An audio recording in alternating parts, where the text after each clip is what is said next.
Good morning and a very warm welcome. You're watching the Breakfast Rundown on TV1. I'm Therunee Karunaratne. We're coming to you live and direct from our Newsfirst studios here in Colombo. Through an extraordinary Gazette notification, a presidential task force has been appointed to implement the government's Clean Sri Lanka initiative.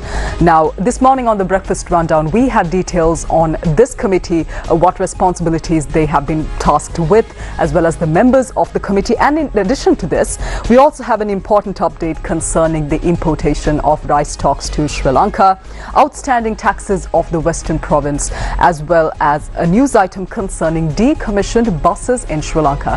As for news overseas, this morning news is coming in from the US as well as Russia. Stay tuned with us. We have all the news in detail. Let's move on to the top local story for this morning. A presidential task force has been established to implement the Clean Sri Lanka program. This was announced through an extraordinary Gazette notification. The members of the presidential task force include Secretary to the President Nandika Sanat Kumar Nayaka, the Commander of the Sri Lankan Army, Commander of the Sri Lanka Navy, Commander of the Sri Lanka Air Force, and the Acting Inspector General of Police. In addition, the chairman of the Urban Development Authority is also a member of this presidential task force. The task force consists of 16 members, including Dr. Anuruddha Gamage and Dr. Gamini Batubitage.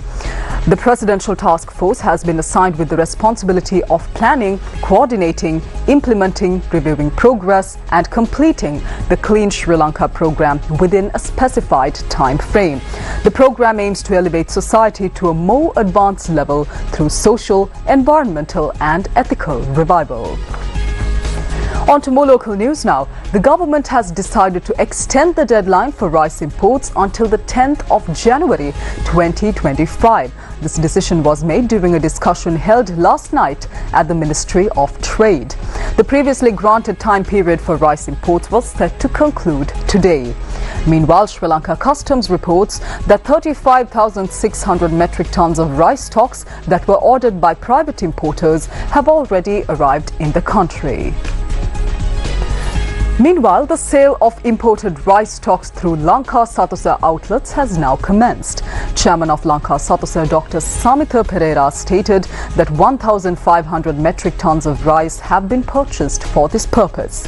Accordingly, steps have been taken to distribute the stocks of rice through the Lanka SATA outlets island-wide. Meanwhile, the chairman of Lanka SATA also stated that locally produced rice will continue to be distributed through Lanka SATA outlets at controlled prices without any disruption. Meanwhile, Deputy Minister of Cooperative Development Upali Samarasinghe says that over 50% of cooperative outlets in the country are operating in a disorderly manner. He highlighted that this situation has caused significant difficulties for the rural population of Sri Lanka. The Deputy Minister of Cooperative Development announced plans to modernize all cooperative outlets in the country, as well as all sections under the Department of Cooperative Development. The Deputy Minister further stated that a special committee would be appointed to address this issue. Now, the Western Provincial Council says that local government institutions in the Western Province have over 10.5 billion rupees in outstanding property tax revenue to be collected. The highest amount of outstanding tax revenue is from the Colombo district, and that value exceeds 9.3 billion rupees. In the Gampaha district, approximately 1 billion rupees in tax revenue remain unpaid. The Western Provincial Council also reports that local government institutions in the Kalutara district have over 180 million rupees in outstanding tax revenue. Meanwhile, the Department of Local Government for the Western Province says that several programs are currently underway to recover these outstanding tax revenues. Accordingly, the department revealed that measures include providing incentives to employees involved in recovery efforts, conducting mobile services, and continuously confiscating properties of individuals who fail to pay property taxes and shop rentals as well. Let's move on to another local news item for this morning. The Sri Lanka Transport Board has decided to sell its scrap metal and spare parts from decommissioned buses. Deputy Minister of Transport and Highways, Specialist Dr. Prasanna Gunasena, says that scrap metal has been piled up in various locations within bus depot premises.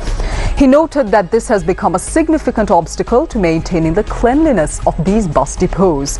The Deputy Minister further stated that a decision has been made to sell all such scrap metal through a systematic tender process.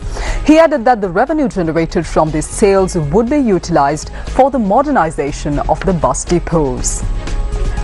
On to your weather update for this morning. The Met Department says that showers will occur at times in the western and Sabaragamo provinces as well as in the Gaul and Mathura districts. Several spells of showers may occur in the northwestern province as well. Showers or thunder showers will occur at several places in the Uva, central and eastern provinces and in the Hambantota and Polonnaruwa districts during the evening or night. Fairly heavy showers above 50 millimeters are likely at some places in the Uva province. Now, misty conditions can be expected at some places in the central, Uva and eastern provinces during the morning hours as well. And as always, the general public is requested to take adequate precautions to minimize damages caused by temporary localized strong winds and lightning during thunder showers. On to your marine weather update for this morning. The low pressure area in the southwest Bay of Bengal is likely to move west-northwestwards towards the North Tamil Nadu and South Andhra Pradesh coast during the next 12 hours and then northwards along the Andhra Pradesh coast. Naval and fishing communities engaging in activities over the Bay of Bengal are requested to be attentive to the future forecasts and bulletins issued by the Met Department in this regard.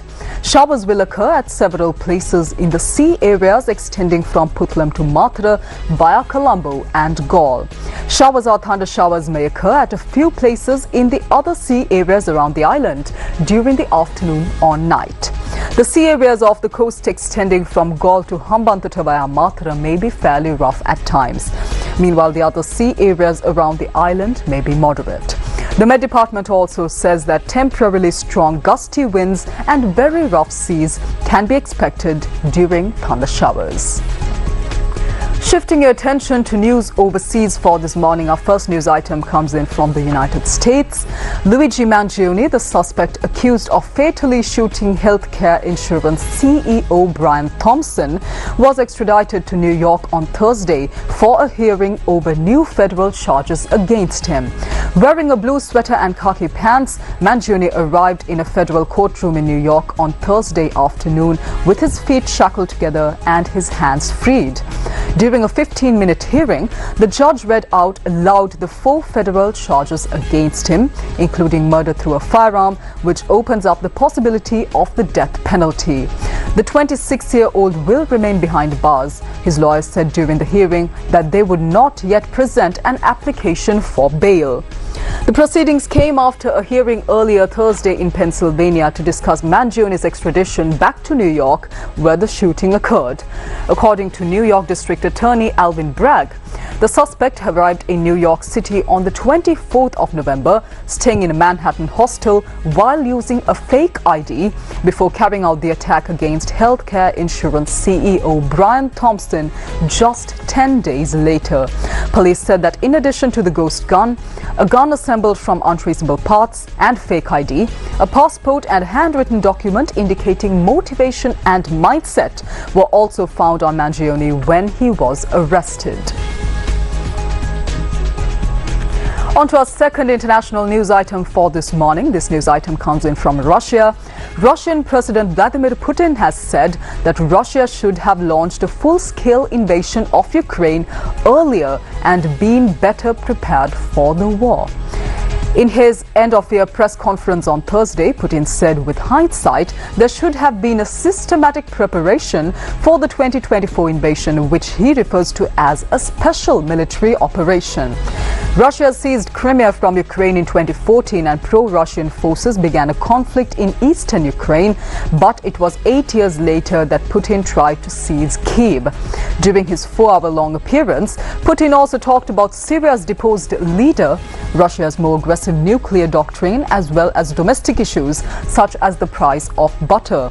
Billed as Results of the Year with Vladimir Putin, the event was broadcast live across the main state TV channels on Thursday.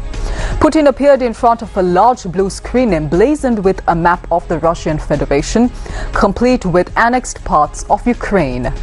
He took questions from members of the public, foreign journalists and pensioners, but it was highly choreographed and tightly controlled of an affair.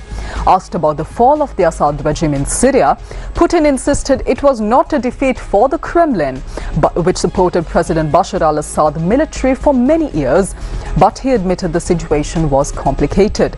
He said he had not yet spoken to the ousted Syrian leader, who fled to Moscow as rebel forces closed in on Damascus earlier this month, but also said that he planned to do so soon. He added that Russia was in talks with Syria's new rulers to retain 2 strategically important military bases on the Mediterranean coast and that Moscow would consider using them for humanitarian purposes. Well, that brings to a close this Friday's edition of the Breakfast Rundown on TV1. Tomorrow marks the start of a weekend, so I'll see you once again next Monday at 7 a.m. right here on TV1. Until then, take care. Have a wonderful weekend ahead.